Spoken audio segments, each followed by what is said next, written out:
হযরত ইউসুফ আলাইহিসসালামের ধৈর্য ও ভাইদের ক্ষমা। হযরত ইউসুফ আলাইহিসসালাম ছিলেন অত্যন্ত সুশ্রী ও গুণী। তার পিতা হযরত ইয়াকুব আলাইহিসসালাম তাকে খুব ভালোবাসতেন। এতে ঈর্ষান্বিত হয়ে তার সৎ ভাইয়েরা তাকে মরুভূমির এক গভীর কুয়োতে ফেলে দেয় এবং বাবাকে গিয়ে মিথ্যা বলে যে বাঘে তাকে খেয়ে ফেলেছে।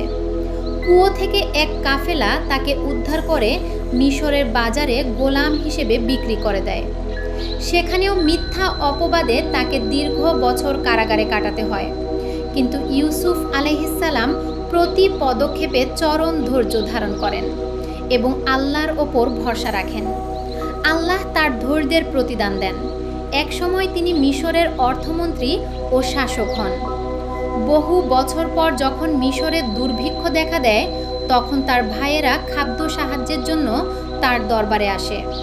তারা ইউসুফ আলাইহিসসালামকে চিনতে পারেনি, কিন্তু তিনি তাদের চিনতে পারেন।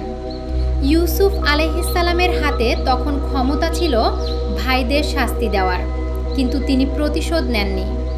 নিজের পরিচয় দিয়ে তিনি ভাইদের বুকে জড়িয়ে ধরেন এবং বলেন, আজ তোমাদের বিরুদ্ধে আমার কোনো অভিযোগ নেই, আল্লাহ তোমাদের ক্ষমা করুন।